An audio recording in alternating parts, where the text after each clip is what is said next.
National Broadcasting Company presents Dick Powell as Richard Diamond, private detective.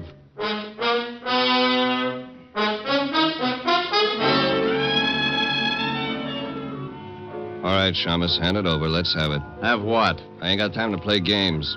This time you got to believe me. This time I'm unhappy, so hand it over. You're not making it very easy. I'm going to make it a lot tougher. How much tougher can things get? You'd be surprised. I've waited a long time for this. Well, I guess everything comes to he who waits. You won't have to wait anymore.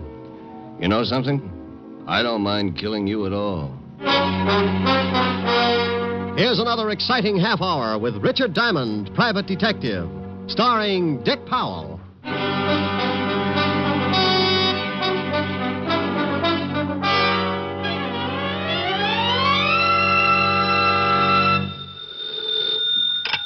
Diamond Detective Agency, homicide made easy. With us, it's the corpse that counts. Oh, I just don't think I'll ever get used to it. Hi, Helen. Hi. What are you doing? Right now, nothing. But I've been considering a few push-ups or something just to keep my heart going. I've been sitting behind this desk so long my blood doesn't circulate anymore. It just lies around in puddles. Oh, Rick. Morning, Mr. Diamond. Oh, hold it a second, honey. Morning, Phil. Who's Phil? The postman. Oh. Special delivery for you. Return receipt on it. Here, stand right here. Sure. Okay, there you are, Phil. Okay. See you later, Mr. Diamond. Yeah. Rick? Yeah, yes, dear? Well, what is it? Well, what did the postman want? Oh, wanted to give me a letter. Oh? Special delivery. From the City Hall. Oh, must be important. What does it say? Let's see. It says, Mr. Richard Diamond, address, so on and so forth. Oh, here. Dear sir, you are hereby notified that under the laws of this state, you can be called... Oh, for Pete's sake. Well, what's the matter? Of all the rotten... Oh, stop making noises and tell me what's wrong. You know what this stupid letter is about? I've been trying to find out. I, honey, have got to report to the police commission and get examined. Oh, Rick, have you caught something? Dear, in this state, the commission can call in any private detective and give him a test to find out whether or not he can still qualify to keep on operating. You mean they give you a test like in school? You're darn right. Oh, and it says here I've got to appear today. Well, what if you don't? Well, I lose the bond I had to post when I took out my license. Oh, Rick, you better get right down there. Oh, and here's something else that's real cute.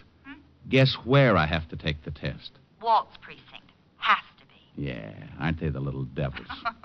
Report to Lieutenant Walter Levinson, 5th Precinct, homicide. What time, Rick? Time? 10 minutes ago. Oh, bye, Rick. It was 10 after 11 when I hung up on Helen. It was 12 after when I hit the street. The 5th Precinct was a good 10 blocks away, and I was bounding into the squad room by 11:18. Needless to say, it put a horrible strain on several unused ligaments. 4 or 5 boys in my charming profession were there ahead of me. Well, boys, it looks like the commission's serious this time. When they start dragging in their pets, namely one Richard Diamond, you can bet the heads are going to start rolling. What if the heads do start rolling, Romero? You got a spare? That's very... Hey, Shamus, you're late. Well, Sergeant Otis, do you need a shave, or you been sleeping with your head on a porcupine? I ain't got no time for your crummy jokes, Diamond. Take a seat and wait your turn. Thank you, Otis. By the by, you're the last on the list. That figured. Yeah, take a seat, Diamond. Last on the list, huh? Looks like you don't swing as much weight as you thought you did. At least now I can understand the reason for this examination. Oh, you can, huh? Sure. Guys like you, Romero, would make it necessary to clean up any organization. Oh, I take it you don't think I'm a credit to the profession, huh, Diamond? Take it any way you like, but stick with the first guess. Oh, what's the matter, Rick? Maybe I'm taking some of your business away, huh? Look, Romero, the kind of business you handle would keep me buying too much disinfectant.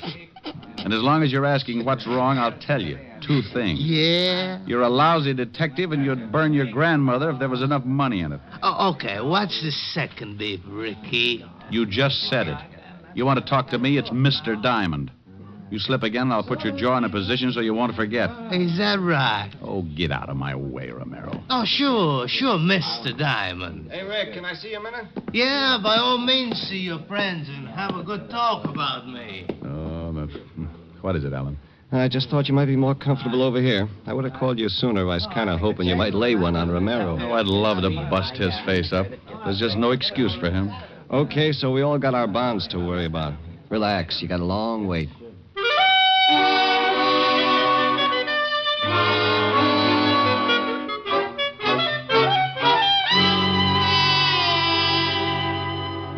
Okay, Diamond, it's your turn now.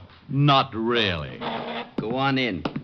Sorry you had to wait so long. Thank you, Sergeant Otis. You're very kind. If I'd waited any longer, I'd have been numb. And don't ask me where. Now, come in, Reg. Bring your slate pencil. Yeah.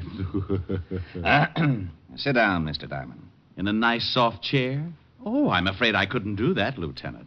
I've gotten so used to that bench outside, sort of grown to fit it, you might say. Oh, now, Rick, I'm sorry, but there was nothing I could do about it. Mr. Diamond, Lieutenant. Huh? Oh, yeah. I hear you've been giving that to a lot of people lately. Otis tells me you and Pat Romero had some kind of discussion along those lines. Why doesn't the government stick Otis out on the beach somewhere and use him for radar? Let him look for flying saucers. Rick, there's no sense in acting like a child. The name is Diamond. Since when? Since 2 hours of solid sitting, Lieutenant. Okay, Mr. Diamond. Unfortunately, the commission set this thing up, Mr. Diamond. I had nothing to do with it, Mr. Diamond. As for your waiting, there's enough hard feelings about your relations with this department. If I put you at the head of the list, Mr. Diamond... shut up. Lieutenant. Lieutenant, Mr. Diamond. Mr. Diamond. That's better. It certainly is. Here's the first half of the examination paper. You'll get the second half later. Write the answers to these questions. How long have I got? Take your time. Still mad? Yeah. Oh. So for the next 30 minutes, I wrote. I wrote, and Walt stewed. It was something I could always count on with Walt, and being my best friend, he never had been able to get used to it. I looked up and caught him a couple of times, looking out of the corner of his eye to make sure I was getting them right. Don't misunderstand, Walt would never give me the answers. He'd just cough or blow his nose or something to show me I wasn't on the right track. Oh.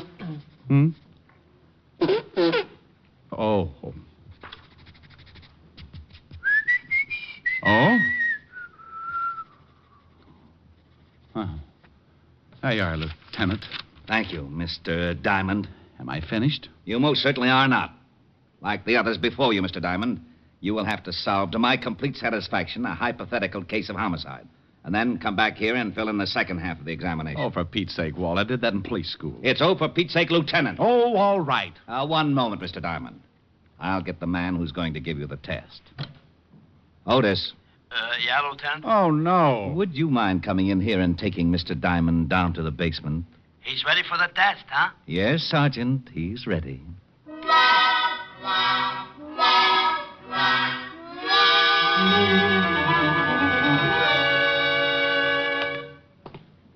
Now, there's a dummy in that room there, Diamond. You sure leave yourself wide open, Otis. Thanks. Now the dummy, or in this case, the victim, has been murdered. You will go in and try to solve the murder to the best of your ability. If you are intelligent and observing, you will locate the necessary clues which have been placed about the room. Go on in. How long have I got, Sergeant? 30 minutes, starting now. Go ahead in.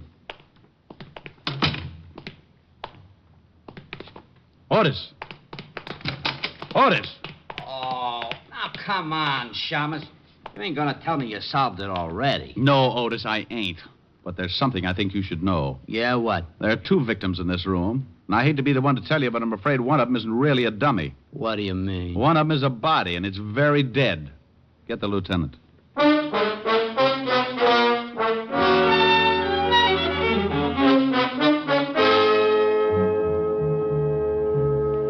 Well, there you are, Walt. Pat Romero, shot through the head. Oh, no. Shut the door, Otis. Yeah. And lock it. Stand in front of it. Don't let anybody in. How did this happen? How did Romero get shot in my department? Oh, what'll the commissioners say? Lieutenant... You shut up. Walt, relax. Will you take it easy now? Oh, sure. Relax. Take it easy. When the commissioner hears about this, I'll have a lot of time to relax on a beat in Flatbush. Look, Walt... And the newspapers. What's going to happen when they get wind of this? Listen, Walt... Private detective shot in lab room of 5th Precinct. Homicide. Relax. Take it easy. Sure. Well, at least shut up long enough to hear what I've got to say. Rick, what am I going to do? Well, now listen to me. If we can solve this thing before anyone gets wind of it, maybe it won't be so bad. You're right. Maybe it won't. We'll keep this room closed up as long as possible. Otis, if you let anyone in here, I'll personally see that you never... Where are you going, Diamond? I'm going to Romero's office. I'll call you from there. Make a check on his body and have all the dope ready for me. Oh, don't you worry about the dope, Rick. I've got more dope in this department than any other in the whole world. I've got the biggest. Otis. Yeah, Lieutenant? Walt chased Otis up the wall, and I headed for Pat Romero's office. Everything was happening so fast, I didn't take time to think much past the fact that the private detective profession had taken a step in the right direction when someone retired Romero. But Walt was in a spot, and someone had broken the law, so it looked like it was up to me to try and tie things together. I got to Romero's building, went up to the 8th floor, tripped over a couple of rats having a nervous breakdown because they couldn't find their way out, found his office, opened the door, and started feeling sorry for myself right away. Oh! I never saw him. All I remember is something black and shiny in front of my face just as I hit the floor. When I tried to take a better look, the bright, shiny something kissed me right in the mouth, and I went to sleep the hard way. When I finally came around, it was like trying to tiptoe through an acre of beach balls. I stumbled a couple of times, spit out a little blood. Very little, because the way I felt, there couldn't have been too much left. When I finally got around to a normal way of thinking, I perceived two things. It was still daytime, and the office of one Mr. Pat Romero, deceased, was a wreck.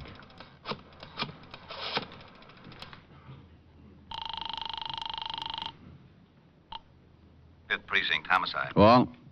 Who is this first? Oh, now, come on. This is Diamond. Well, I thought so, but I'm not going to admit anything for a while, even my name. Anyone find out about... No. What did you find out? Well, I walked into his office and got my brains scattered. By whom? By whom? I don't know. I wish I did. I have a very sore head. Well, Romero was shot all right, but we can't find the bullet. Well, it's not a very big room. We'll find it, but in the meantime, here's something else. Romero had $10,000 in cash on him. New bills. Go ahead. That's all we've come up with so far. We'll have more to go on when we find that bullet. Well, maybe it's still in him. Went clean through. Messed up his pretty patent leather haircut. What? What do you mean, what? I said the bullet... Oh, never mind. Never mind, Walt. Bless your little pointed head. You just gave me an idea. About what? About the guy who worked me over a little while ago. Okay. Anything else? Yeah. Hurry up and find that missing bullet.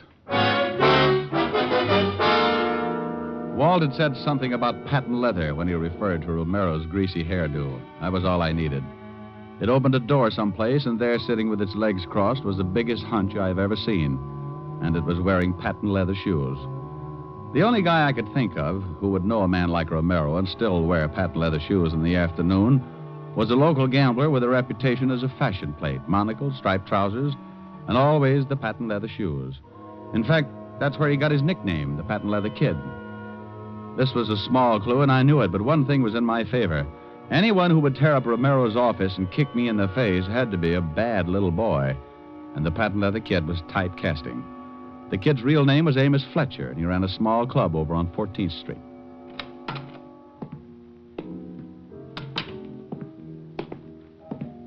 Oh, I'm sorry, my friend, but the... Well... Hello, Fletcher. I was going to say I'm sorry, my friend, but the place isn't open until 6. I got a few questions. Come back at 6. Fletcher, I'm a little unhappy right about now.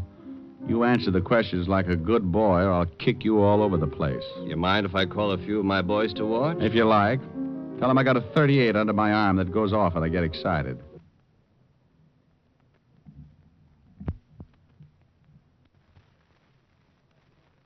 Got a few questions. Come back at 6. Fletcher, I'm a little unhappy right about now. You answer the questions like a good boy, or I'll kick you all over the place. You mind if I call a few of my boys to watch? If you like. Tell them I got a .38 under my arm that goes off when I get excited. Tell them I sort of lose my head when I get kicked in the mouth and don't get the answers I want. I think you better believe me. So you got kicked in the mouth? Yeah, by a pair of patent leather shoes, just like yours. I had nothing to do with it. You know a guy named Romero? Romero? No, I don't know a guy by that name. Where were you an hour ago? Right here. I have a couple of friends to prove it. We were playing cards, canasta. Okay. I'm glad you're satisfied, Mr. Diamond. Who said I was satisfied? No? Not a bit. Well, what about this Romero? He got himself shot. Badly? As bad as you can get shot. Well, Shamus, that's a chance you boys take. Maybe Romero would have lived longer in another racket. Think about it, Shamus. I'll think about it, Fletcher. I'll think about it a long time. Good. Let me know what you decide. You'll hear about it.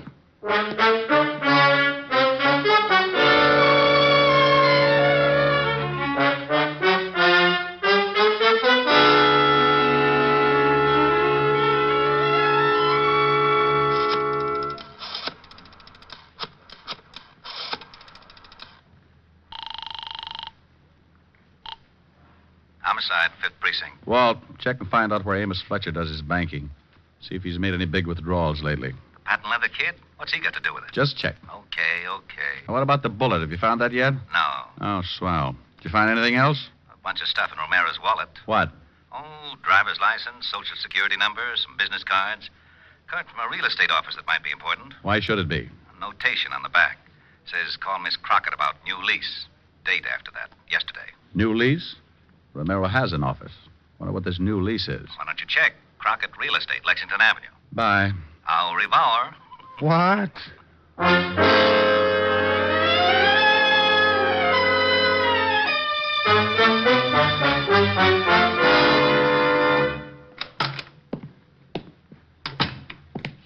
Something I could... Well. Good afternoon. Ain't it though? Dull as can be before you rolled them gorgeous shoulders through that door. Sit down, Sonny. Relax.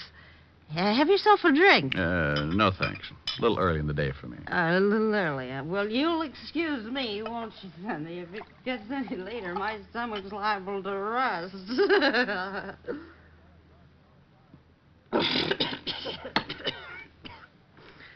Get it? Yeah, all over me. What's your name, Sonny? Uh, Gotta know, if I'm going to sell you some real estate. Play football in school, Sonny? Figures. Oh, look at them shoulders. Look, sweetheart. Huh? What did you say? I said, look, sweetheart. Oh. Why? Well, no sense in raising all these goosebumps for nothing. Sweetheart, huh? Well, what can I do for you, Sonny? You want Madison Avenue at 50 cents a front foot?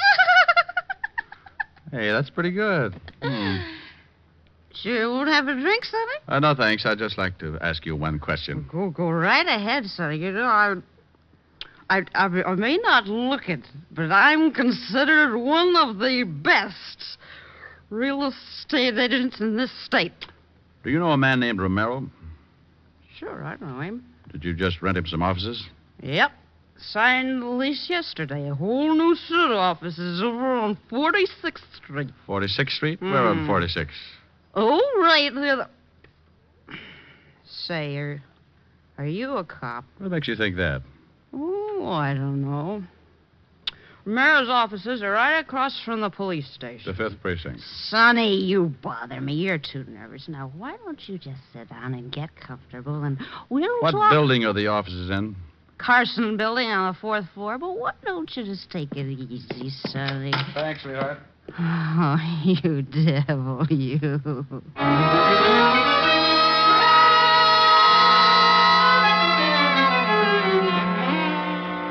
Now, look, Rick, we know Romero was shot in this room while he was either sitting or kneeling. Because a bullet entered his head at a high angle. Yeah. I think he was shot with a rifle, Walt. A rifle? Yeah, from across the street. Romero rented some new offices in the Carson building, directly opposite this building. I just saw them. Somebody tore those apart, too. Well, I checked on Amos Fletcher. Does his banking at the National. Made a withdrawal this morning, $10,000 in new bills. Who is it? Otis. Come on in. Has the Shama solved it yet, Lieutenant? Walt, come here. Yeah? Now, look, 4th floor. Carson building, right over there. See the open window? Yeah? Now, if someone in one of those offices fired a rifle, and there's no bullet hole in the lower portion of the window in this room, that means it went through the open part. So Romero would have to be standing, let's say about right here. Well, that would make the slug somewhere out in the hall. Right. But it would have to pass through the door. There's no hole in the door. Hey, the door was open when me and the Shamas came down here. That's right, Walt. Let's see if we can find that bullet. What was Romero doing down here? Oh, he was just finishing this part of the test when I went up to get Diamond. Hey, Walt. Huh? I think I got the bullet. Yeah. Under the rug. Yeah, you'll have to pry it out. It's in the floor pretty deep. Okay. Who did he go after? Amos Fletcher? That's right. What's your proof? Not much. It's all a guess. You know what kind of a guy Romero was. Yeah, the worst. Well, let's see. Romero had $10,000 in his pocket. Fletcher took out $10,000 this morning. Sounds like blackmail. Could be. Somebody was tearing Romero's old office apart looking for something when I broke in on him. And got a patent leather shoe in the face for my trouble. That isn't very much to go on. Well, how about this?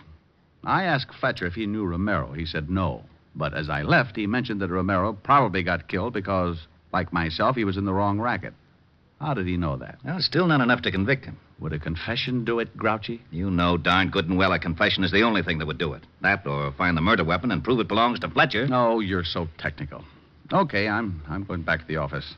Give me about 10 minutes and have Otis call Fletcher. Oh? Have Otis call Fletcher? Oh, not as Sergeant Otis. Just have him call and give Fletcher a friendly tip. From the way those two offices were torn up, it's my guess that Fletcher hasn't found what he's looking for yet. Just tell him I found it. Found what? Found anything. You don't have to be specific. Who said I was going to be? Going to be what, you mallet head? Specific. You don't even know what it means. It means precisely formulated or restricted. Huh? Oh, here, I got the bullet out of the floor, Lieutenant. Bye, Walt.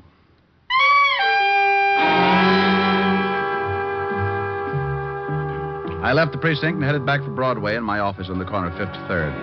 I knew that Amos Fletcher, the patent leather kid, was the boy we wanted. But whether or not he'd fall for the gag was a matter of luck. Luck is a big part of my business. So I went to my office and sat on behind my desk to wait. In case Amos Fletcher showed up, I wanted to be sure to be able to hold up my end of the conversation. So I took out my .38 and put it across my knees. Diamond Detective Agency. If you've slaughtered a dozen, no difference to me. 1 or 50, it's the same old fee. What kind of a remark is that, Shamus? What kind of remark did it sound like, Sergeant? I ain't got time to answer that. I called Fletcher. Good. What did you tell him? Well, I was pretty good, as a matter of fact. I disguised my voice like this, and I says, Amos Fletcher, and he says, yeah. So I says, just a little tip I thought you might want to know about. Richard Diamond has got that which you has been looking for. He found it in Romero's new offices. How was that, Shamus? Brilliant change of voice. You think it'll work? Put down the phone. You hear me, Shamus? You think it'll work? Hang it up. Hey, Diamond! Oh, that's better. All right, Shamus, let's have it. Have what? I haven't got time to play games. This time you've got to believe me. This time I'm unhappy, so hand it over. You're making it pretty tough, Fletcher. I'm going to make it a lot tougher. Oh. Oh, now, isn't that a pretty big gun to be carrying around? It's a little big, sure, but it does everything I want it to. Mm-hmm. A German Schmeischer, isn't it? That's right. Put a stock on it, and you could shoot it like a rifle. I'm going to count 3, and then I'm just going to shoot it. Now, why don't you be smart and give me the stuff? Let it ring. It might be a paying client. It might. Let it ring. You shot Pat Romero from his new offices across the street from the 5th Precinct, didn't you, Fletcher? Is that what you say? Yeah. What was he doing, blackmailing you? You gave him $10,000 sometime today. You know, you're talking yourself right into a long box. Why did you shoot him in a police station? I paid him the $10,000, and he handed me the stuff, and I thought it was a McCoy. I went back to my office and started checking through this stuff. That phone's gonna bother me! There. You checked the stuff back in your office, and you found out it was phony. You got worried, went back to Romero's offices. He wasn't there. He was across the street in the 5th Precinct. You spotted him through the window and shot him. That's right, Shamus. I saw him talking to a cop and figured he might be spilling his guts. I waited until the cop left, and I nailed him. Now, give me the stuff. You'll have to believe me, Fletcher. I haven't got it. Don't give me that. I got a tip. Sure you did. That was Sergeant Otis from Homicide. You're crazy. Am I? He said, just a little tip I thought maybe you might want to know about. Richard Diamond has got that which you has been looking for. What did Romero have on you? Some records. You know something, Diamond? I don't mind killing you at all. Drop it, Fletcher. What? I got Walt. Fletcher. How is he, Walt? Pretty bad. I didn't know you had a gun, Rick. Neither did Fletcher. Diamond! Yeah? Phone for a doctor. Hurry! I'll do it, Rick. Hey, who tore this phone out of the wall? Fletcher got tired of hearing it ring.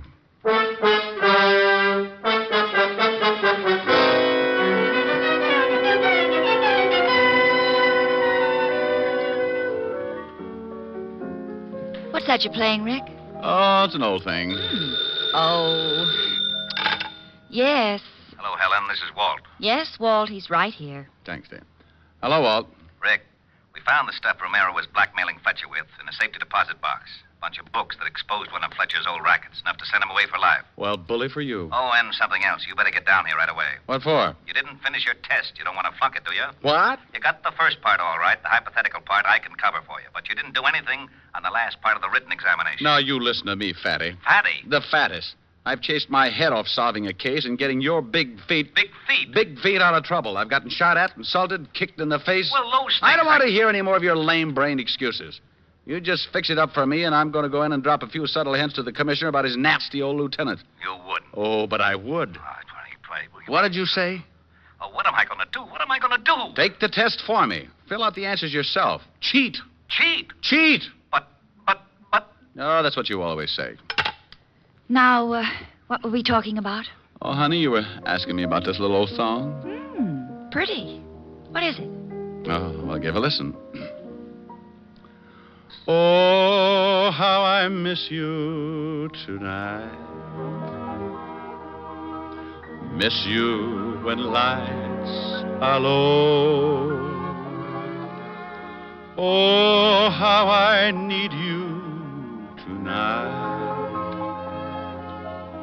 More than you'll ever know.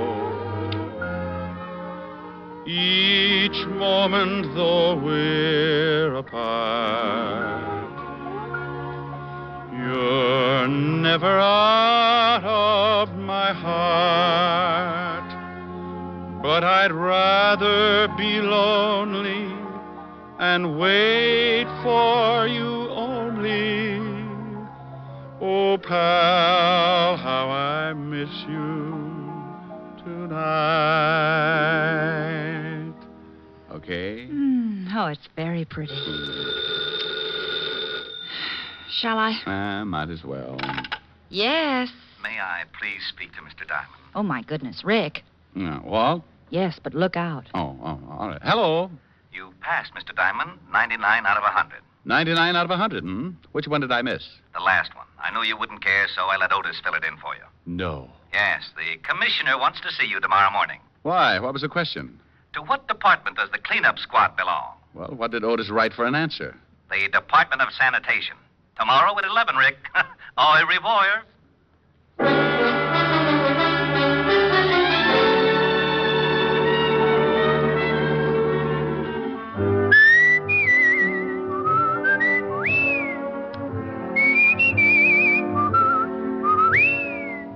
You have just heard Richard Diamond, Private Detective, starring Dick Powell. Ed Begley played Lieutenant Walt Levinson. Also in the cast were Wilms Herbert, Francis Robinson, Don Diamond, Ann Morrison, and Paul Dubov. Music was under the direction of Frank Worth. Today's show was written by Blake Edwards and directed by Russell Hughes. Dick Powell currently may be seen in the motion picture version of the best-selling novel, Mrs. Mike. This is Eddie King inviting you to be with us next Sunday at this same time when we will again bring you Dick Powell as Richard Diamond, Private Detective.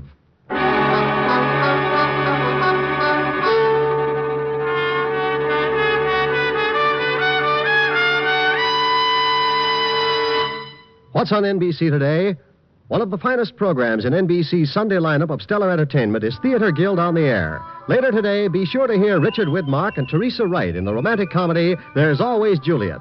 That's Richard Widmark and Teresa Wright on Theater Guild on the Air today on this NBC station. Next, hear James Melton and Harvest of Stars on NBC.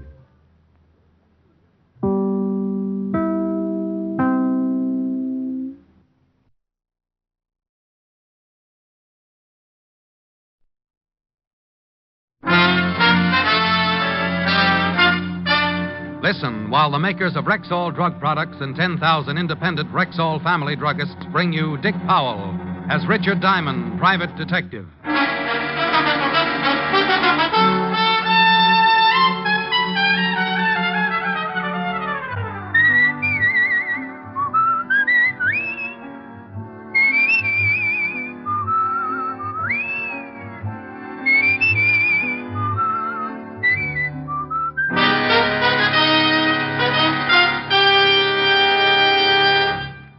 Good evening. This is your Rexall family druggist with a welcome from the 10,000 independent druggists who have made the word Rexall part of our own store names.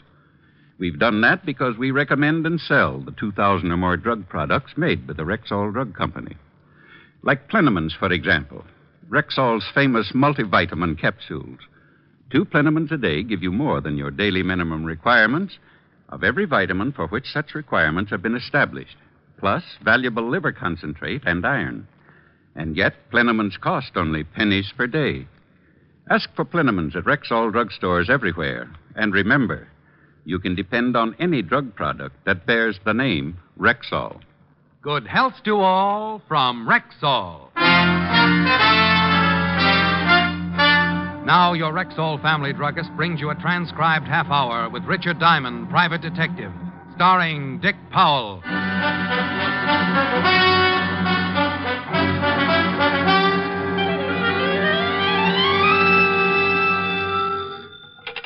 Diamond Detective Agency. Handy hints on happy homicide. I beg your pardon? I said Diamond Detective Agency. Handy hints. Yes, I heard the last part, but I just wanted to be sure there was nothing the matter with my phone. Mr. Diamond, I wish to hire you. I'm touched. $100 a day in expenses. I'm touched. Well, if the figure depresses you a little, I suggest getting out in the fresh air. Exercise. Play a little golf.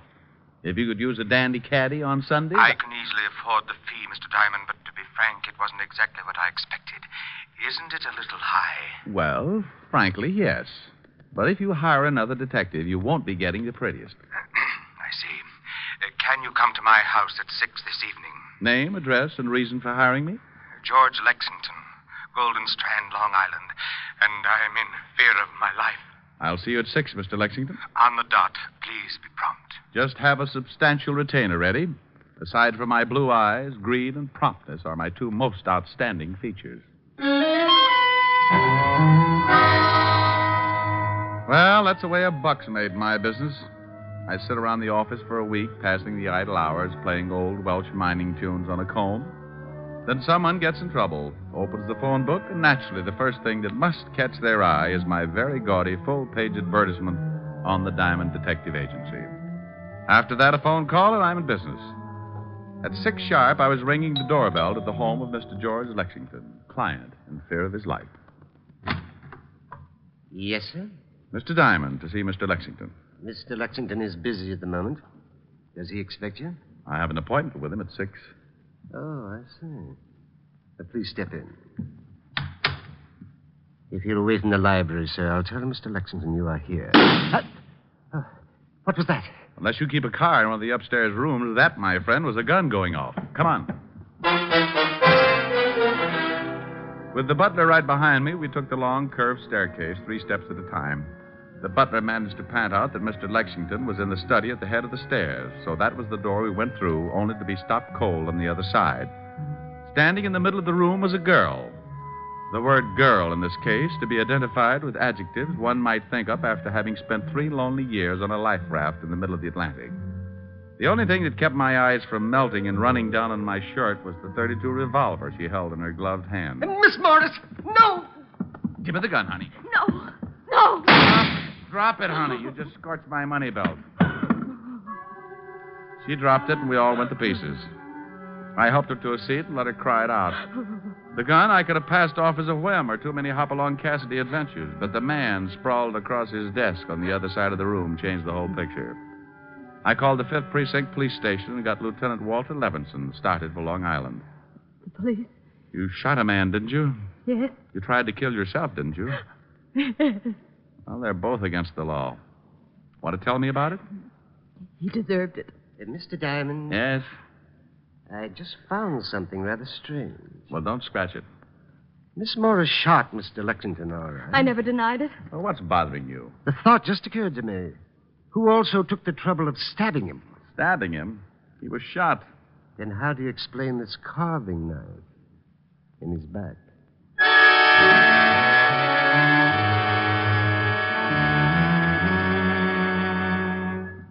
Oh, now, Diamond, you stop that. But it's true, Walt.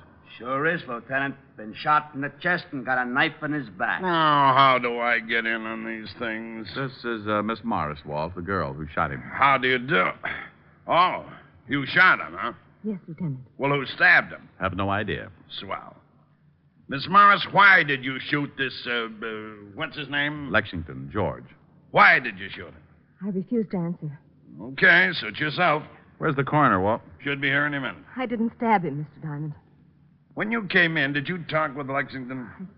I just opened the door, saw him sitting at the desk, and I shot him.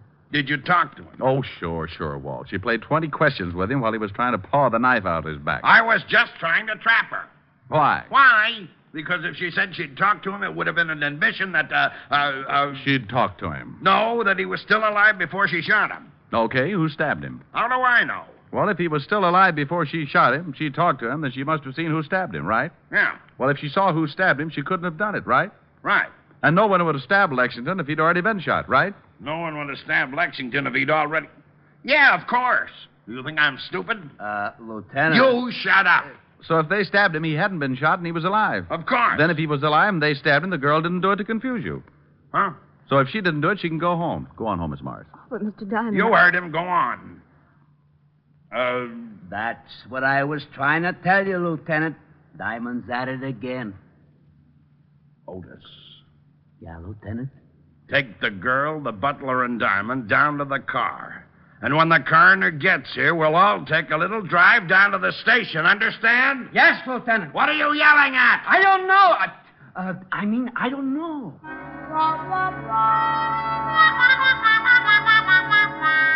Well, the coroner finally arrived and suggested an autopsy for the corpse and a bath in some hot mud for Walt. Then we all climbed into the squad car and headed for downtown New York and the 5th Precinct Police Station. On the way, I told Walt about my phone call from Lexington about 3:45 that afternoon and the few details leading up to finding June Morris with a smoking gun and the dead Mr. Lexington. At the station, we continued to question the girl as to her motive for the killing, but she refused to say anything. The butler could add nothing, so they were taken out to await further questioning. She was allowed to call her lawyer, and we all settled down to wait for the coroner's report on the autopsy. Yeah? The dame's lawyer is here. Wants to see you first. Okay. Girl's lawyer. Mr. Farnsworth, Lieutenant. Hello, Lieutenant. What is this all about? Mr. Diamond, Mr. Farnsworth. How do you do? How are you? I just got a call from Miss Morris. Lieutenant. Pardon me a minute. Well, what do you want, Hammerhead? I got the girl's personal effects. Well, give them to me. Okay. Gee, what did I do? Nothing, Sergeant, but your family sure botched things up. Oh, there you are, Lieutenant. Thank you.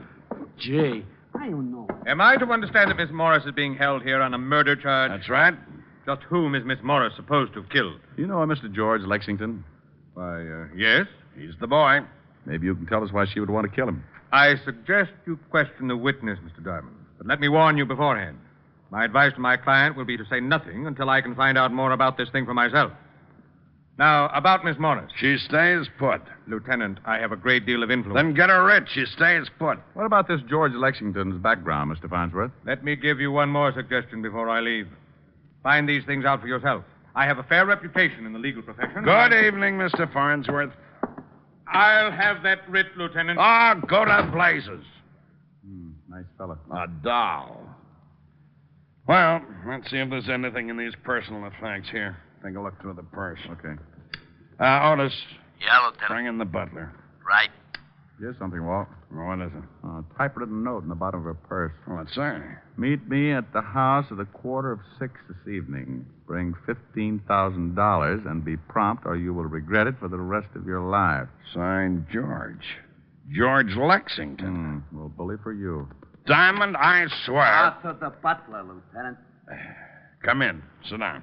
Well, thanks. My face... Not you, melonhead. Get out of here. Oh, well, okay. I just thought... Otis.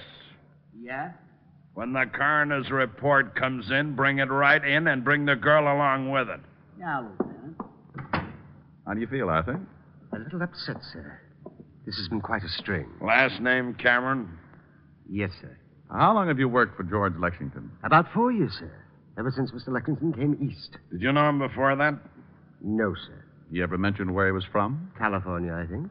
Had a lot of money? I presume so. I was paid regularly. He maintained a good-sized house and entertained frequently. To my knowledge, he never had any debts that weren't paid immediately. How long have you known Miss Morris? She and Mr. Lexington were engaged 2 years ago. It only lasted a few months. But they still saw each other occasionally. Did you know Miss Morris was expected tonight? Yes, sir. She called and said she would be there at 5:45. You sure about the time? Yes, sir. But you didn't expect me at 6. No, sir. Mr. Lexington said nothing about it. Is there another way into that study? Yes, sir. A back door leading down to the garden. Did Lexington have any other visitors during the day? No, sir. Was he in from 3 to 5? Yes, sir. I got the coroner's report and Miss Morris, Lieutenant. Okay, that's all, Arthur. We'll have to hold you until this thing straightens itself out. You go along with Sergeant Loveloon. Yes, sir. Oh, Arthur, Yes, sir. does Mr. Lexington own a typewriter? No, sir. All right. Come in, Miss Morris. Sit down. Here's the report and the bullet taken out of Lexington and the knife. Take the butler downstairs. Right. Let's go, Arthur. Yes. When did you receive this note, Miss Morris? Where? We found it in your purse. When you become a murder suspect, I'm afraid nothing's very private. This morning. It's from George Lexington? Yes. He have something on you? Okay, you're just hurting yourself. Miss Morris, did you know a man named Jack Short? No. Who's Jack Short, Walt? Just read this report. Here's what it says about the late Mr. George Lexington. Fingerprints check one Jack Short, arrested 1936, 38, 39, petty theft, suspicion of robbery, suspicion of possessing narcotics, 3 arrests, 1 conviction. Did a year and a day in Alcatraz. When did he have time to do his laundry? He was arrested again in 1942 for manslaughter. Went to trial, case dismissed for lack of evidence. Lovely boy. You mean George Lexington? Was really Jack Short a criminal with a record? But his house, servants, the money he spent. That's something we're going to find out about. What does the coroner's report say, Walt? The knife did kill him, not the bullet. And the knife has got your fingerprints all over it, Miss Morris. What? It's got a what? That's right. Ever see it before, Miss Morris? I don't know. It's a carving knife. One that might belong to a set. Something wrong? That's my carving knife. I missed it this morning. Sure. When was the last time you used it? Last night. I gave a small dinner party. Do you own a typewriter, Miss Morris? Yes, I do.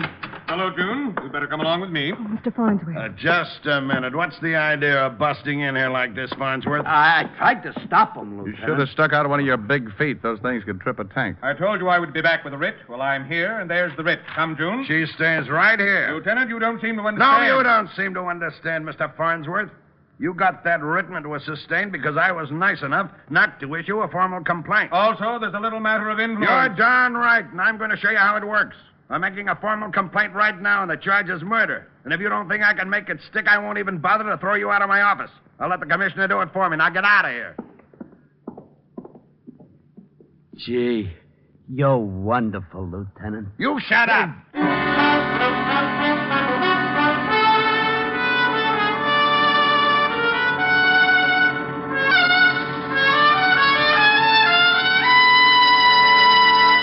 Before we continue with the adventures of Richard Diamond, private detective, here's your Rexall family druggist. One of the questions most often asked a druggist is this: what can I take for fast relief from acid stomach? I've often wanted to know that myself.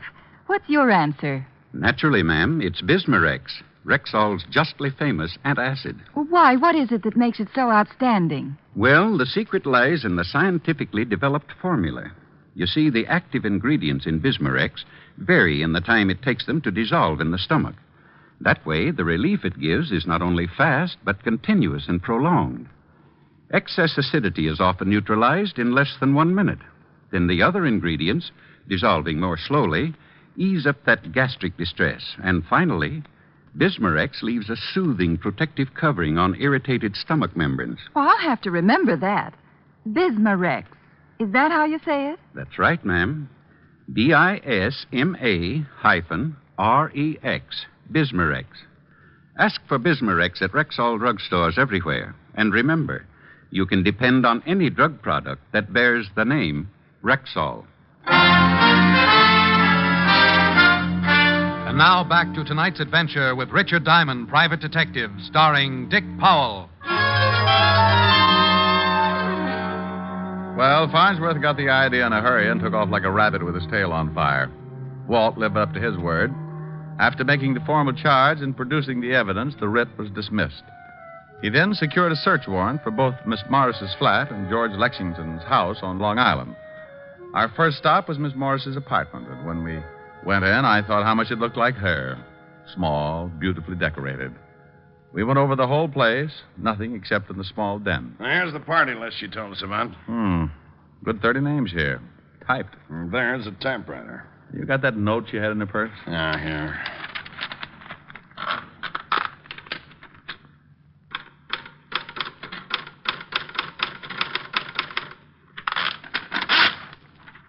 Top of the E is blocked out like on the note. Same machine. No.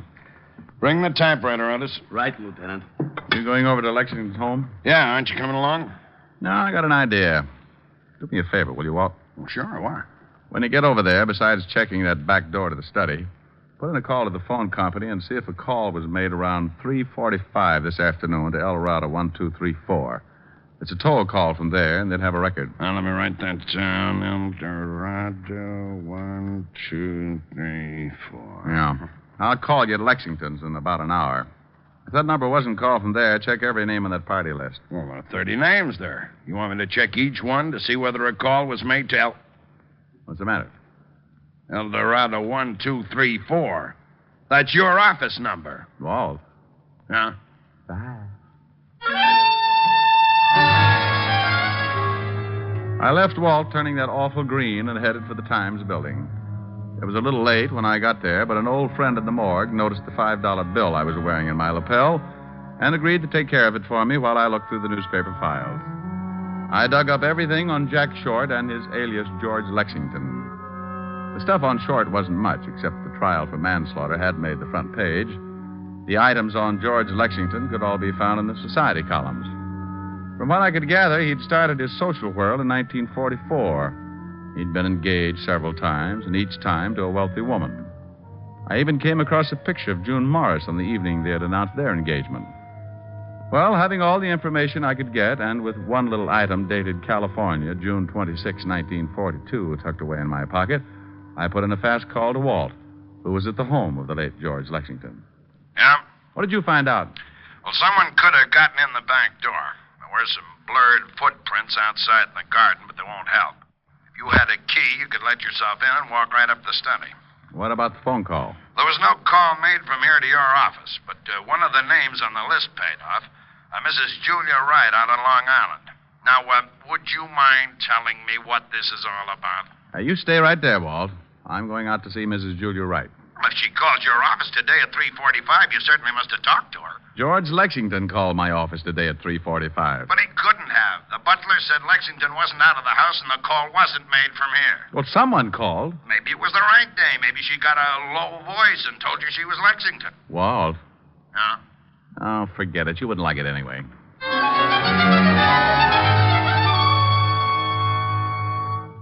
Mr. Diamond? How do you do, Mrs. Wright? My butler says your business is a matter of life or death. Well, that's a little exaggerated, but it's one sure way of getting by the red tape. Then what is your business, Mr. Diamond? I'm from the police. Oh. Do you know Mr. George Lexington? Why, yes, slightly. Are you married, Mrs. Wright? Very happily. What is your interest in Mr. Lexington, Mr. Diamond? Do you know June Morris? Oh, quite well. I've known her family for at least 10 years. She's being held for the murder of George Lexington. Oh, that poor girl. She was engaged to Lexington at one time, wasn't she? Yes. He was a beast. Believe me, Mr. Diamond, he deserved killing. I thought you said you only knew him slightly. June used to tell me how terribly he treated her. A phone call was made from your house yesterday at approximately 3:45 to El Dorado 1234. I don't believe I know anyone at that number. Are you sure? A man made it. I talked to him. My husband wasn't home yesterday. Oh, perhaps it was my lawyer. He was here about that time. In fact, I believe he did make a call. Said it was on business. A call from the library.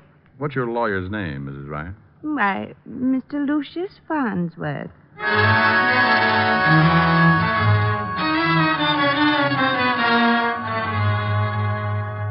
I don't believe it. I just don't believe it. I certainly don't like the guy, but his reputation's been spotless. It's just got to be, Walt. Here's the girl, Lieutenant. Come in, Miss Morris. Thank you, Lieutenant. Hello, Mr. Diamond. June, the note you received was written on the typewriter in your den. What? Lab just sent up a report. You think I sent that note to myself? No. But can you remember anyone using the typewriter in the last 2 days? No. No one has used it but myself. What about the night of the party? Who uses a typewriter at a party? Anyone go in the den and maybe lock the door? What? Why, yes. As a matter of fact, Mr. Farnsworth said he had to make some business calls. He went in and closed. You don't think that... That Farnsworth did it? It's absurd. He's been with my family for years. Did he introduce you to George Lexington? Yes, it was at a party at Julia Wright's. Did Mr. Farnsworth know that you owned a gun? No one knew it. Were you actually using that knife the night of the party? Yes, I sliced some turkey. You remember what kind of a suit Mr. Farnsworth was wearing that night? He was wearing a dinner jacket. Lexington was blackmailing you, wasn't he? I can't answer that. Oh, honey, believe me, if you don't trust us and it comes out anyway, we'll have no way of stopping it. Oh, right, it was blackmail. I was going to marry George. There were some letters, a picture. He broke off the engagement and began demanding money. Last week he mentioned something about leaving town, and I received the note. I couldn't afford that kind of money, and I was just tired of paying month after month. I decided to kill him, and I was going to kill myself. I guess I lost my nerve. Let's go see Mr. Luke Farnsworth, Rick. June, you sit right here until we get back. Be careful. You can make book on it. I'm going to drive you home.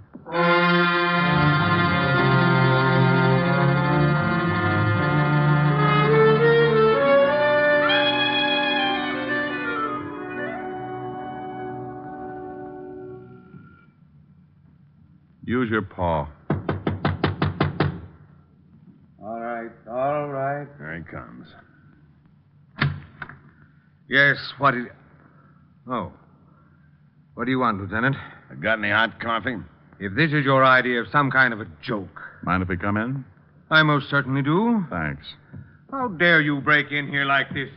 I can cause you a great deal of trouble, Lieutenant. How well did you say you knew George Lexington? Only slightly. Hey, get a load of these fancy ashtrays, Walt. Yeah, but I don't go much for modern. Pretty drapes, though. Oh, the policemen are being casual. You only knew Lexington slightly, huh? Yes, and this is the third time I've said it. You must make a lot of money. I have wealthy clients. How much did Jack Short pay you to get him out of that manslaughter charge? What? You remember him. Sensational case. Made you quite a reputation. Of course I remember it. This Short was sure a handsome fella. Did he change his name later? I don't know. That was a long time ago. Didn't he change it to Lexington? George Lexington? What is this all about? Mind if we look around the place? I most certainly do. Is that your bedroom? You have no right to go in there. Where's your warrant? Nice bedroom. Get out. Get out. I'll call the commissioner. Why don't you do that? These your keys? Put those down. Take it easy. I wonder if one of these fits a back door to George Lexington's study. Don't be ridiculous. I've only been to Mr. Lexington's house twice in my life. Arthur, the butler, will verify to that. You mean you've only been there twice but the front way? I mean exactly that. What are you doing in that closet? Nice wardrobe. This your dinner jacket? Lieutenant, I warn you. No, I'm going to warn you, Farnsworth, officially.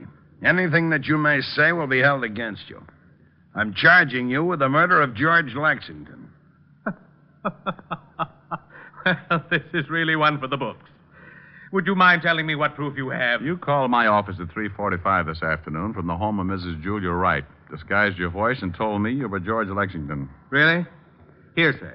You were at a party given by June Morris. You stole a carving knife that she'd been using, probably wrapped it up in a handkerchief to keep her fingerprints on the handle. Did someone see me? For some reason, you wanted George Lexington out of the way. He'd been blackmailing victims that you introduced him to. You made sure that Miss Morris would be at his home at exactly 5:45. You wrote a note on her typewriter telling her to be there. You called me to be sure that someone would catch her. Interesting theory. You went up the back way into the study, probably with one of these keys. You stabbed Lexington and got out just before the girl came up. You made one mistake. You didn't figure that the girl might try to kill Lexington. What? Yeah, she shot him, but she shot a dead man. She shot him? After he was dead. You don't know it, Buster, but you just missed the perfect crime. Now prove it. The girl said you were wearing a dinner jacket the night of her party. This the coat? Yes. Well, to get the knife out, you had to put it in a pocket or someplace on you. She had been carving turkey. Ever hear of a spectrograph? Of course. Sure. Have the pockets analyzed, and if we find traces of turkey, we'll know you swiped the knife. And if the key to Lexington's back door is on this ring, it'll cinch it. I'm afraid not to. Come back here, Farnsworth. He's going for the window. Farnsworth, stop. Let me go.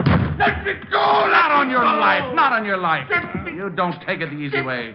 Get hold of his hair. No. Got him. No. Why didn't you let me jump? What difference would it have made? Well, it sure would have saved the state some money.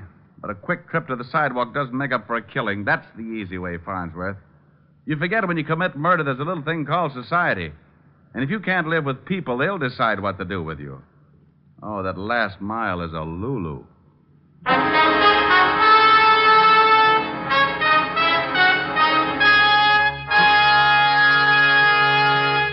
Again, here's your Rexall family druggist. If you're a user of mineral oil, remember that Rexall mineral oil is carefully refined by a special process to achieve an extra heavy body. What's more, because it's so exceptionally pure and gentle in its action, Rexall mineral oil is non-irritating, non-habit-forming. You'll also like the fact that it's tasteless, odorless, colorless. Next time, try Rexall mineral oil. And remember, you can depend on any drug product that bears the name Rexall. Good health to all from Rexall.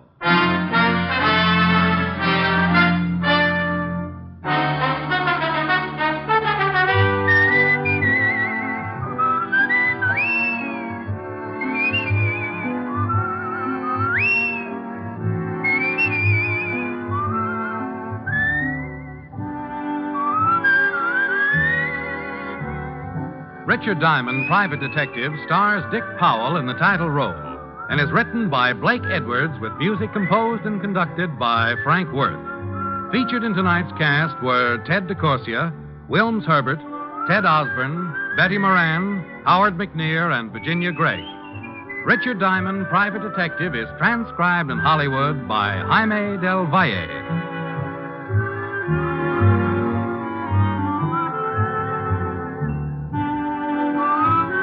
This is Bill Foreman inviting you to be with us next Wednesday at this time when we will again bring you Dick Powell as Richard Diamond, Private Detective.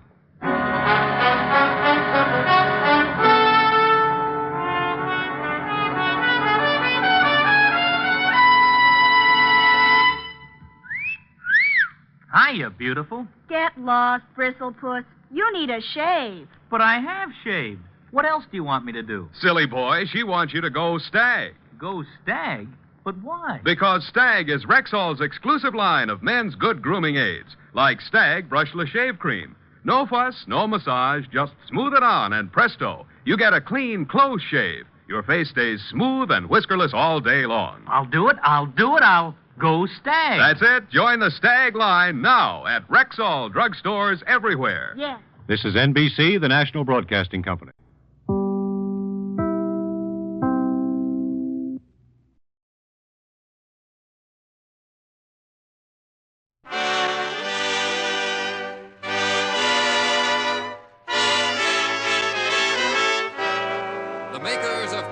Cigarettes present Dick Powell as Richard Diamond, Private Detective.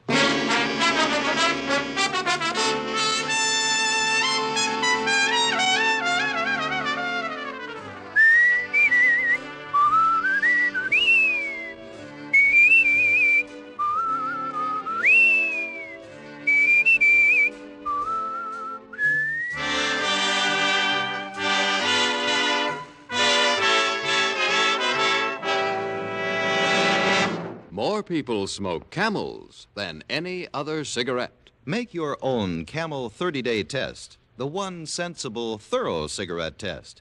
You'll enjoy the rich, full flavor of Camel's costly tobaccos, you'll see just how mild a cigarette can be day after day, pack after pack. And you'll know why more people smoke Camels than any other cigarette.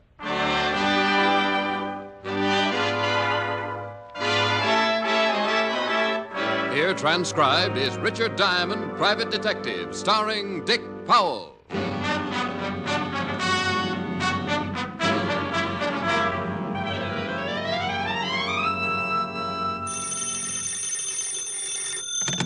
Diamond Detective Agency, the Ham and Mayhem. It's mayhem. Not if it ruins a gag. Hi, Helen. Hi. What are you doing? Oh, trying to spot a client. I've done everything to get somebody up here. Set traps, hung out of the window by my toes.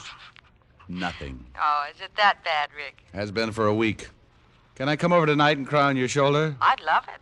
Better wear a bathing suit. Are you going to cry that much? No, but the bathing suit will sure make me feel a lot better. You idiot. Yeah, I can't help it. I try so hard. Are you really coming over? If I cry long enough, I'll work up a heck of an appetite. I'll have Francis fix you a good dinner. I'll pay you back with the first client I get. We'll eat out? No, I'll have Francis fix you dinner. What time will you be over? Mr. Diamond? Rick? Shh. I think I've spotted one. Client? I'm afraid to ask. It might scare him away. Are you Richard Diamond, the private detective? Are you interested in hiring him? I certainly am. Rick? We just made a score, baby. I'll see you tonight. Oh, wonderful. Bye. Well, come in, sir. Come in. No sense in standing in a draft. Might catch pneumonia before we get around to my fee. My name is John Alistair. Well, sit down, Mr. Alistair. Pull up a wallet. Chair. Thank you. Now, what can I do for you? Quite a lot, I hope. 2 days ago, I made arrangements for my own assassination. Huh? It's really very simple. Well, so am I sometimes. Maybe you better be a little bit more specific. Well, I was bankrupt, in danger of going to prison. I have a family, a wife and 2 children. And an insurance policy. That's right. If I was to be killed, my family would be well taken care of. You said you were in danger of going to prison. Why? Well, I'll be perfectly honest. I embezzled money from my firm. Oh, embezzlement. Well, you can get a lot of years for that. Yes. So I decided to do away with myself, leaving instructions for my wife to replace the stolen funds. She could live quite comfortably on the rest. I knew suicide would revoke the insurance policy, so I went to the only underworld character I knew, a man named Gimpy. A long time ago, he'd been my bootlegger. Oh, yeah, I know him. Nearly poisoned me once. I told Gimpy I wanted to hire a man to kill me, a professional assassin. Gimpy said it could be done, and I gave him $200. I told Gimpy to take care of the arrangements and not to tell me anything about the man who was going to kill me. I didn't want to know a thing, how it would be done or when. Well, what do you want me for? Well, something has happened. My wife's brother arrived last week from South America, a very wealthy man, and advanced me enough money to pay back the firm and make a fresh start. Well, then go tell Gimpy to call the gunman off. Have you read the morning papers, Mr. Diamond? No. Yeah, front page. Gimpy was shot to death last night. Oh. Oh, it's kind of tough, then, to tell Gimpy to call it off, I want you to find whoever Gimpy hired and stop him from killing me. Find a man with the only clue to his identity lying dead in a morgue? He could be one of 50 professional killers wandering the streets. One of 50 who would make it tough to be found even if you just wanted the time of the day. Can you find him? I don't know. I can try. You must find him before he kills me. Well, I'll try my best. In the meantime, you stay here and lock yourself in. In this office? Yep, right here. Don't even let your wife know where you are. All right, if you think it's necessary. Oh, I think it is. And, by the way, I charge $100 a day in expenses.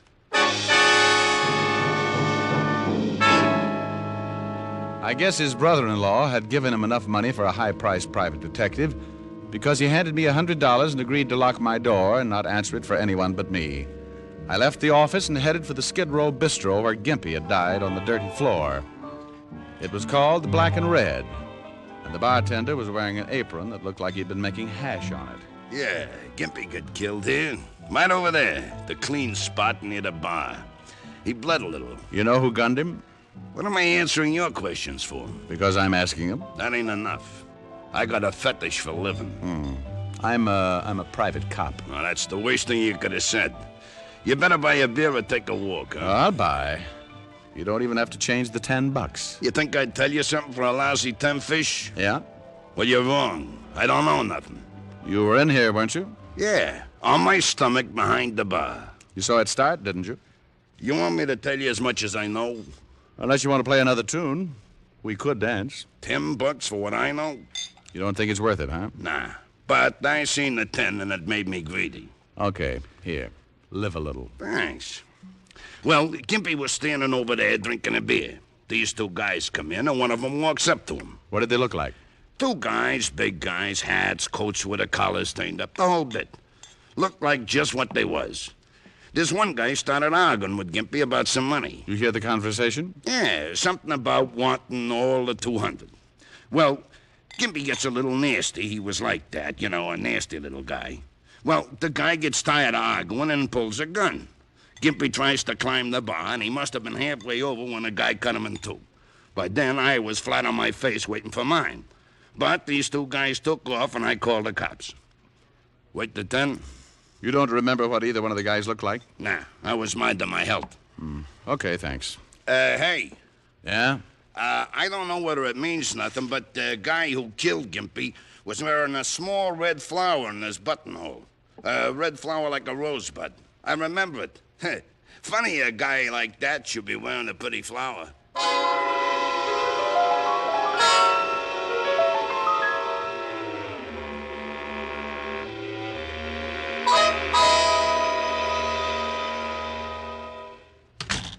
Oh, what do you want? Why, Sergeant Otis, you've been taking your ugly pills again. Can't you ever do anything without the department's help?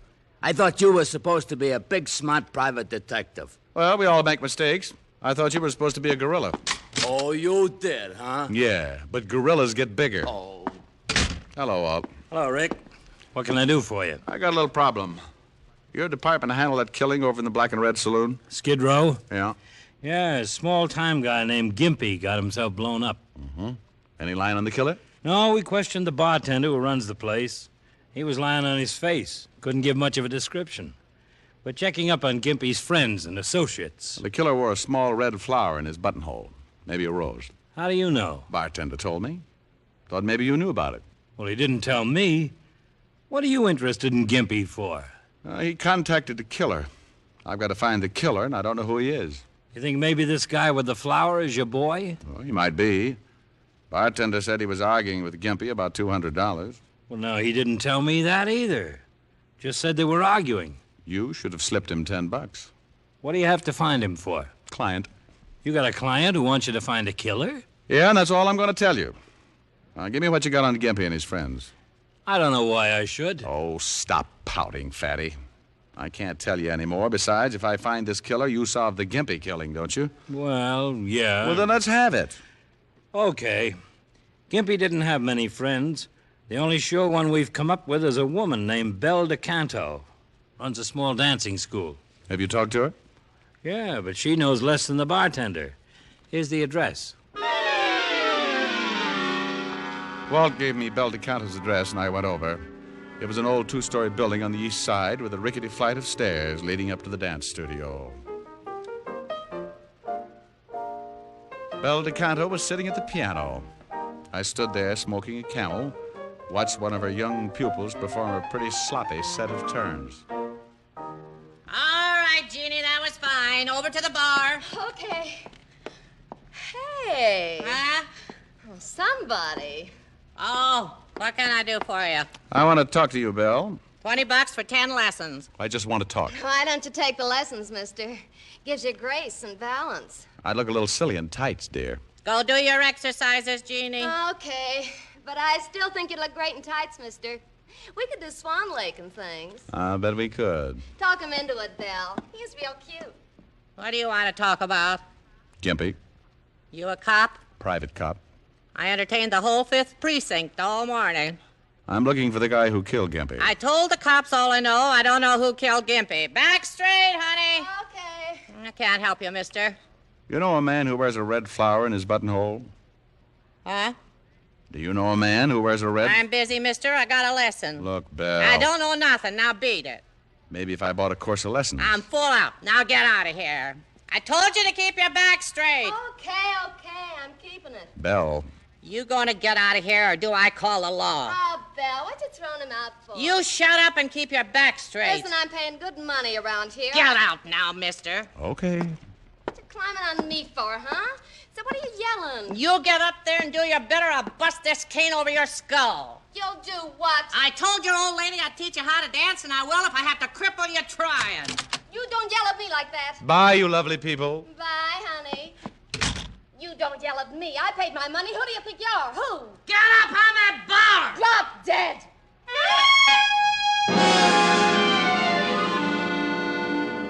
It was pretty obvious my mention of the man with the red flower had set off Belle DeCanto's charming temper. And it was even more obvious that to Belle, the man with the red flower spelled some kind of trouble. The third and most obvious point was that I wouldn't get anything out of Belle even if I dropped her in a pit full of enraged mice. I started down the steps of the dance studio, heading for the street, and I stopped cold. Something on the third step set off little bells in the space in my head reserved for danger. There, on the third step, was a small red rose, and it hadn't been there when I went in. I stopped and thought about it.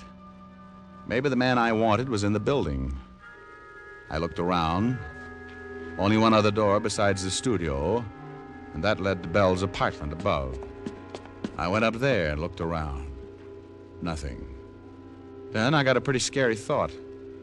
Maybe the man with the red rose had tailed me, waited around listening at the door. If he'd found me, maybe he'd found my client. I spent the next 20 minutes making myself hard to follow, and when I was satisfied no one was tailing me, went back to my office. Alistair. Mr. Alistair. Who is it? Diamond, open up. How do I know it's Diamond? Well, you are being cautious. You gave me a $100 retainer. I told you to lock yourself in my office and not to answer to anybody but me. Did you find out anything? Close it and lock it. Is something wrong? The man who killed Gimpy was wearing a red flower in his buttonhole. I met an old biddy who runs a dancing school, and when I mentioned the flower, she froze up like a clam in a barrel of glue. Who is this man with the flower? I don't know, but before he killed Gimpy, he argued with him about some money. $200. Well, that's the amount I paid Gimpy to hire the assassin. Yeah. I think the man with the flower is probably your killer. And when I left the dance studio, I found this. A red rose? Uh-huh. I think maybe he's tailing me. He knows I came to see you. I don't know. I think he's found out I'm looking for him. Maybe figures I'm trying to catch him for killing Gimpy. Anyway, you're not the only one on the spot now. But what'll we do? If he's looking for me, there's no sense in letting him find you, too. You got to get out of here. But where? Well, an out-of-the-way hotel I know. Manager's a friend of mine. But what if this killer finds you? That's a good question. I hustled John Alistair out on the fire escape, and we climbed down to the floor below, just in case our boy with the red rose was waiting outside my office. We climbed into the 7th floor hall, made our way to the service elevator and down to the alley. A half an hour later, I'd deposited Alistair in room number 11 of the Bunker Hill Hotel in charge of the manager, a one-time safecracker named Herman Clipp. I'd done a lot of favors for Herman, and he assured me Alistair would be safe, and that no one would be allowed to see him unless his name was Diamond, and he had the bluest eyes in the private detective business. It was 6 o'clock by the time I left the hotel, and I kept to the side streets in case the man with the red rose might be close. It was certainly one way of finding him, letting him find me. But I wanted to be ready for it, and I didn't want to be around my client when it happened. I went back to my apartment on 51st Street.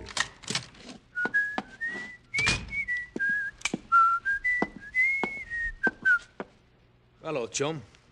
I've been waiting for you. Oh, that's nice. Lonesome? For a while. You had that nice big gun to keep you company. Sure. You forgot to wear your rose. You got the wrong boy, Diamond. Drago's busy. Drago? Name won't do you any good. I'm going to kill you. Drago's the boy with the red rose? Turn on the radio. You were the guy with him in the bar when he killed Gimpy. That's right. Turn on the radio. Okay. Look, tell Drago he doesn't have to kill John Alistair. Alistair says to call it off. The radio. Oh, sure. Will you tell him? See, I tell him. But I don't think it's going to do any good. You see, he knows Alistair talked to you. We know you've been trying to find him.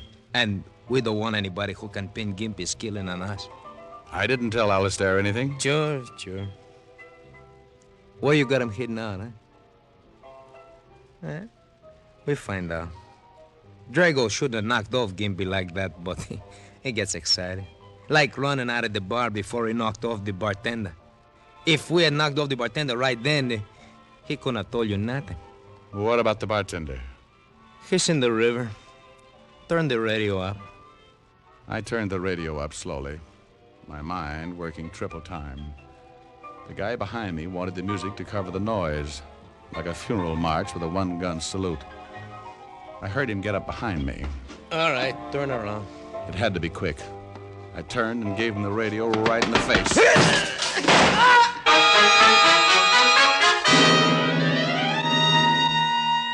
I had twisted his gun right into his stomach.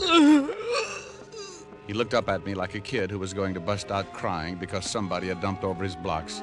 Then he slid down on his face and died without a sound. I put in a fast call to Walt, told him to check his files for a killer named Drago. I told him what had happened and about the bartender who was probably floating on the river. Then I took off for Bel DeCanto's dance studio. The man I'd just killed had said Drago wasn't going to leave anyone around who might pin the Gimpy killing on him. And Drago had left his red rose on the steps outside of Bel's studio. When I got there, the big dance hall was dark, so I went up another flight to Bel's apartment.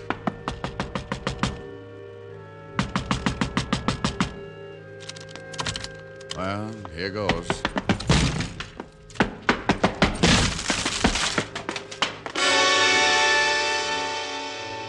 Bel was there all right, and Drago had been there.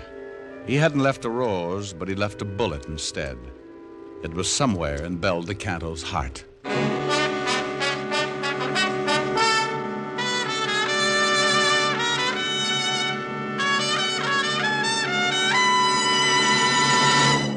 Before we continue with Richard Diamond, here is an important question. How mild can a cigarette be? One puff won't tell you. One sniff won't tell you. It takes day in, day out smoking to find out how well a cigarette agrees with your throat. Only Camels offer you this day in, day out smoking proof. In a coast-to-coast test of hundreds of people who smoked only Camels for 30 days, noted throat specialists reported not one single case of throat irritation due to smoking Camels. Make your own Camel 30-day test, the one sensible, thorough cigarette test. Smoke only Camels for 30 days and let your taste tell you how rich and flavorful Camels are, puff after puff, pack after pack. Let your throat tell you how mild Camels are, how well Camels get along with your throat as a steady smoke. You'll see why people say, once a Camel smoker, always a Camel smoker. How mild, how mild, how mild, how mild, how mild can a cigarette be? Make the Camel 30-day test and you'll see. Smoke Camels and see. And now back to Richard Diamond, Private Detective, starring Dick Powell.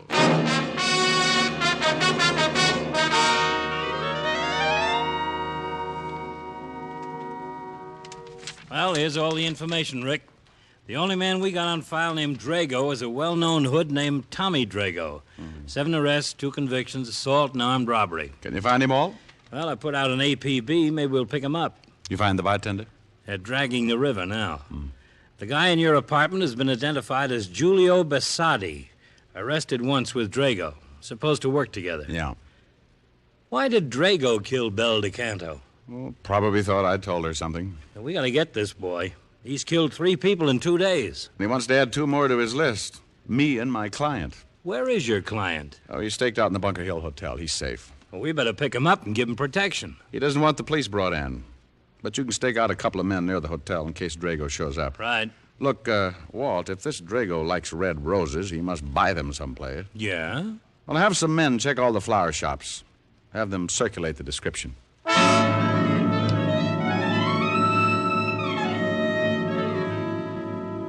For the rest of the day and into the evening, the entire precinct turned out to look for Drago. Each man had a photograph, and they toured every flower store in the city, showing the photograph and asking questions. Walt and I even took one section, wore out a lot of pavement and several good inches of shoe leather, trying to find someone who might have been selling the roses to Drago. By 6 o'clock, we were back in the precinct, discouraged, and, as Walt said... Oh, I'm beat. Yeah. You want some coffee? Yeah, might as well. We took in 12 shops. Here. Thanks. Looks like the guy grows his own. Well, maybe he does. Swell. I'll put out a general to pick up every window box and flower pot in the city. We're bound to catch him in 10 or 12 years. Yeah, what do you want, Spikehead? Spikehead? Just thought it up. Oh. Well, did you just want to see if the buzzer works? No, I got an address on that guy Diamond shot. Julio Basadi? Yeah. Well, do you want us to hold a seance while you give it to us by telepathy? 456 River Street, apartment 7. And you sure are getting grouchy. Walt and I piled into the squad car and took off for 456 River Street. There was a chance that the man who wore the roses might live with his partner, Julio Basardi. We found the manager. He led us into the apartment, and after 15 minutes of pretty extensive house wrecking, both Walt and I came to the same conclusion. Julio Basardi lived alone and liked it. We hit the street pretty discouraged. Well, come on. Hey, Walt. What is it? Look, that old lady down the street. Well, what about her? She's selling flowers. Oh, well, let's go. Fresh flowers, 20 cents a bunch. Flowers, gentlemen. Do you have some red roses? Yes. Single red roses that I could wear in my lapel? Yes, 25 cents. Have you ever seen this man? What man? Here.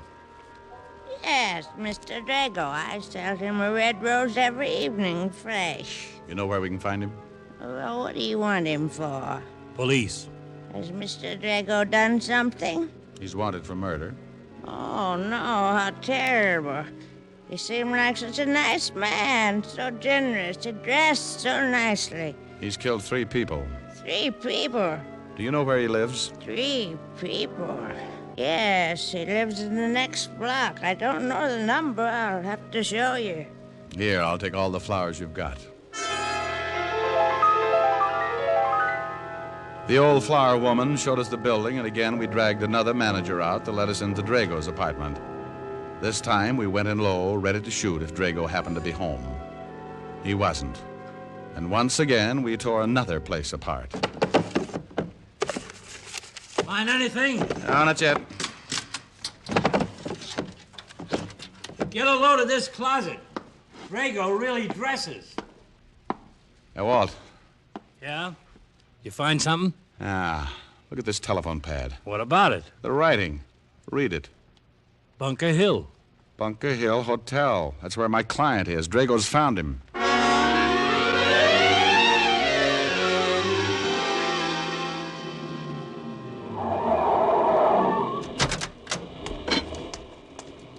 Walt, go check for the men you got staked out and see if they spotted Drago going in.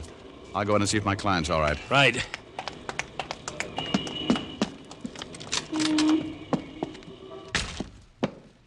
Herman. Herman. Oh. Rick? Over here, Walt. Herman is out cold. Herman? Yeah, the manager.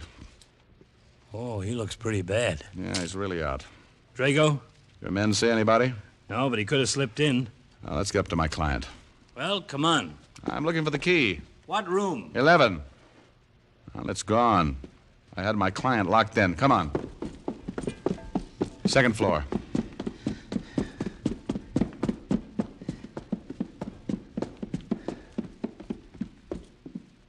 Here it is. Alistair. Alistair, it's Diamond. Diamond! Diamond, get me out of here! He's been here. He's got a key. Where is he? He tried to get in, but I had the chain lock on. Then he tried to break it down. I pushed the furniture in front of the door. Get me out, please. Just take it easy. We'll try and break it down. The furniture's still there. Well, get it out of the way. Yes, yes. I don't know where he went. Is there a fire escape? Fire escape? Yes. Yes. There's an escape right outside my window. Good heavens, Diamond. Just keep moving the furniture. But the fire escape. Just move the furniture. Walt. Yeah? You stay here. I'm going out on the fire escape. It figured. If Drago couldn't get past the furniture, he'd get in another way. I ran to the end of the hall and out on the escape. I turned the corner of the building and started for my client's room. He's on the escape. He's coming down. I can hear him. Get me out. Get me out. At first, I thought my client had heard just me, but then I saw him climbing down from the floor above, a gun in his hand, the polished barrel shining in the moonlight. As he reached the window, Alistair went crazy. He's outside the window. No, no, no, please. I leaned against the building and steadied my arm just as he broke the window. No, no, no, no.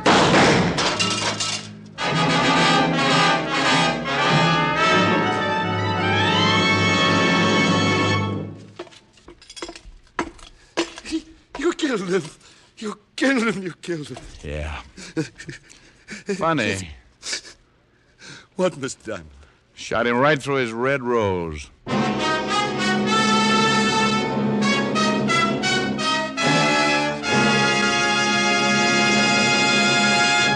Dick Powell will return in just a minute. Across the nation, doctors in every branch of medicine have been asked this question. What cigarette do you smoke, Doctor? Again, the brand named most was Camel.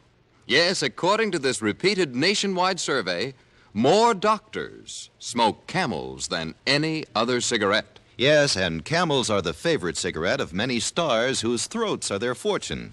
Reza Stevens, Mario Lanza, Martha Tilton are a few of the singing stars who choose Camels for mildness. How mild, how mild, how mild, how mild, how mild can a cigarette be? Make the Camel 30-day test and you'll see. Smoke Camels and see. Here's Dick Powell with a special message. Thank you.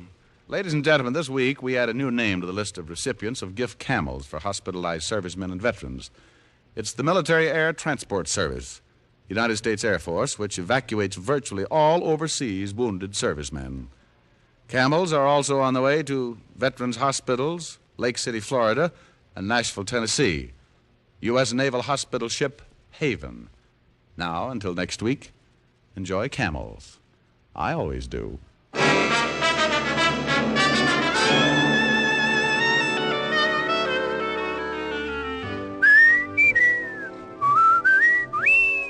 Dick Powell can now be seen starring in the RKO film Cry Danger. Tonight's adventure of Richard Diamond was written by Blake Edwards with music by Frank Worth. Our director is Helen Mack.